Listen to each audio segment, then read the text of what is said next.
Jeep's popular Compass compact crossover gets a refresh for the 2022 model year. Is it better than the previous version? Let's find out.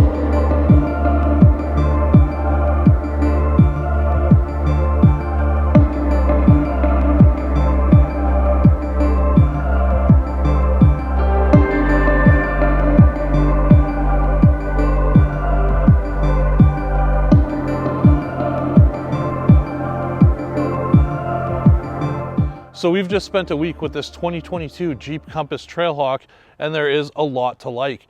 Now, starting on the changes for 2022, as you can see up front, it has got a refresh here. So this one has the LED reflector headlights, but you can also get LED projectors on higher trims. You've got the new grille here. All these openings are actually blocked off, and the air intakes are here lower in the bumper.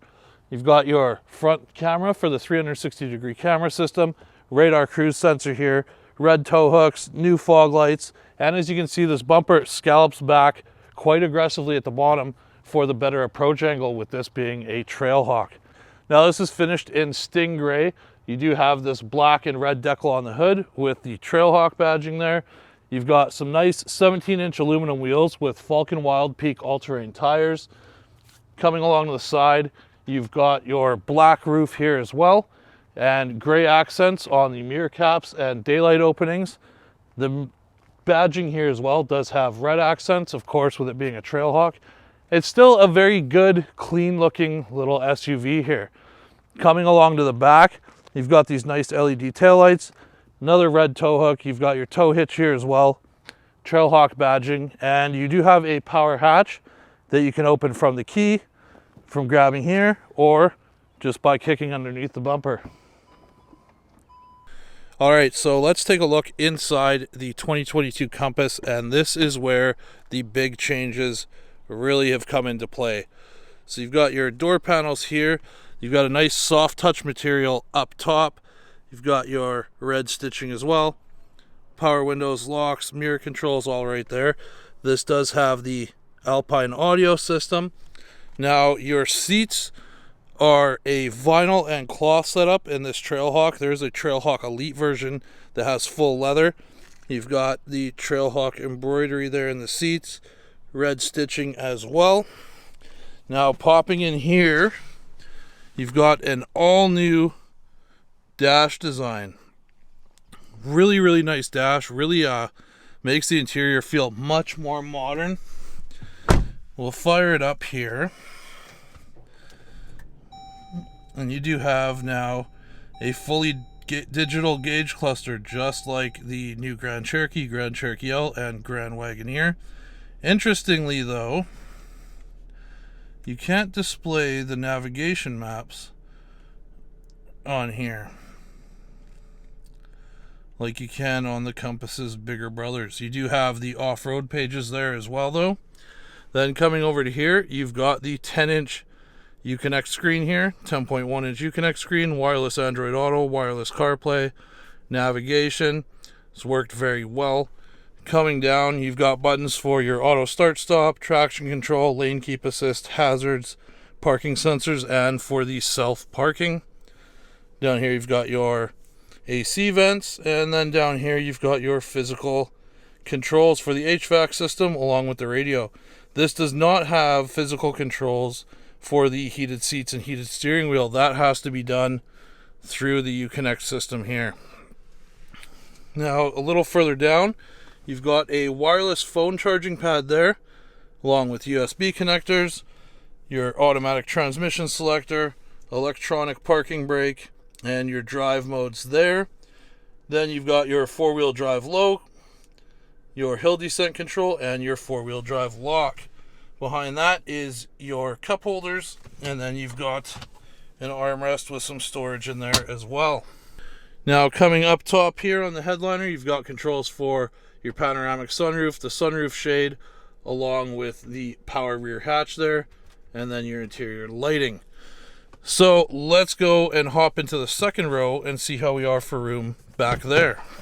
So in the second row here of the Compass, you do still have the same vinyl and cloth seats, of course. There you can see the large panoramic sunroof.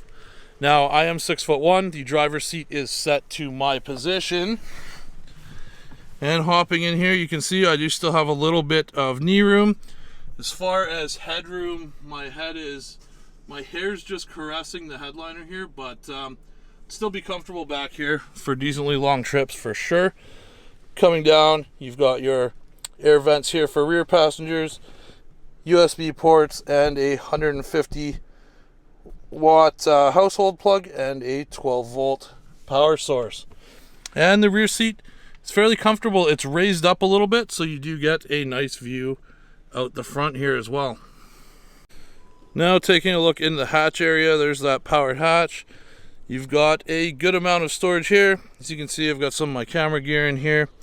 Good amount of storage. You also do have some storage here underneath the floor, along with your spare tire. There you've got your button to power close the hatch. I do kind of wish that they would move it to on the hatch. I just find it would be a little more convenient, but everyone's got their own opinions. You've also got some Easter eggs back here. So you've got these vents, kind of look like the American flag, and then you've got a little Jeep grill in the speaker subwoofer there. And then, of course, you've got another Jeep grill on the inside of the hatch trim panel, and the little sea serpent there in the back window. Alright, so setting off in the 2022 Compass here. So one of the first things you notice when you hop in is this interior is just a huge upgrade over the previous generation. Now, that's not to say the previous generation was bad. It did use nice soft touch materials, and this one does as well. So you've got that nice vinyl covered leather look dash there. You've got this really unique carbon fiber look vinyl with the red stitching down below the vents, and it just makes the Compass feel much more modern than the previous generation. So one big complaint that I did have when I had that 2019 Compass was seat comfort, and it wasn't so much the seat itself as much as the headrest. So the headrests were non-adjustable fore and aft, and they were angled at an angle that really kind of pushed into the back of your head and pushed your neck forward. So in this 2022 Compass, they've redesigned the headrest, so comfort is much better. I do not have the headrest pushing my head forward anymore in the seat, and now you also do have an adjustable headrest, so you can actually adjust the angle. So that's definitely very nice. The other complaint that I had was related to the powertrain. So the 2.4 liter Tiger Shark engine that has carried over to the 2022 Compass puts out 177 horsepower and 172 pound-feet of torque. It's just a little anemic for the segment and a little unrefined. So I do find this to be a bit underpowered. It's probably not bad for most people in most daily situations, but it's a little unrefined as well too. You get some vibrations at idle. I really, really wish that they would put the 2 liter turbo in this thing, which would turn it into a rocket. Even if they did something like a more of a performance oriented enthusiast version of the Compass, something to go up against, say, maybe the Kona N, and put the 2 liter turbocharged 4 in here with maybe kind of like a little bit of a ground effects kit or something, and went after that market. As far as other engines, I do hope that the 4xe version comes to North America fairly soon. I think that would be a big upgrade, as I really find that this 4-cylinder is really one of the only shortcomings in this Compass. It does have the ZF 9-speed automatic. Now that is going to be standard on every version with 4-wheel drive, and everything above the bottom 2 trim levels with 2-wheel drive as well. So they've really refined this transmission since it came out in the 2015 Cherokee. The shift mapping is very, very good. Shift quality is very good as well.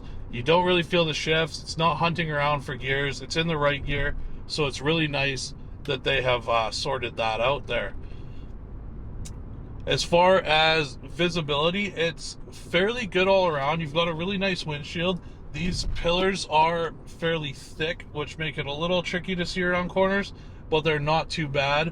And the rear quarter windows are quite small, so you've got a fairly thick pillar between that and the hatch as well, but nothing bad at all. It's very easy to see out of this. Mirrors are very placed well. It's really easy to get everything so that you're able to see well. It does have a 360-degree camera system as well, which is really nice in a vehicle in this price class. And the chassis is sorted out very, very well, actually. Jeep's made some suspension upgrades for 2022, and it rides quite well. There's not a lot of wind noise at all. That's very well controlled. There is a bit of road noise, but on this one, I'm really going to attribute it to those more aggressive all-terrain tires that are on the Trailhawk version here. And as far as technology, there's a lot of it. So as I mentioned, you've got that 10.1-inch screen with Uconnect 5. It's mounted up nice and high in the dash, so it's very easy to see. You don't have to take your eyes really off the road to look at it for anything, which is definitely a very nice feature. You've also got adaptive cruise control in this one. They are adding their highway assist to the Compass at some point in this model year. This one does not have it, but what I found odd was the button that would normally be just the normal cruise control button is got the same icon on it as the vehicles with highway assist instead of the standard cruise control button. So if you've got a different FCA product that does have the highway assist system, that's going to kind of confuse you a little bit, because right when I picked this thing up, you go on the highway and I was heading home and I was surprised to see that it had the highway assist system. Push the button and it does not keep you in your lane at all and does not use the adaptive cruise, so don't get yourself mixed up. For the people that don't know what the highway assist system is, it uses the adaptive cruise control along with the lane centering of the vehicle. Now, as long as you have your hands on the steering wheel, the vehicle will keep its distance from vehicles in front of you as well as manage corners. So it just really makes driving a little less fatiguing on the highway. That is going to be added into the Compass at some point this year. It could already be on the Compass, and this one might just not be equipped with it.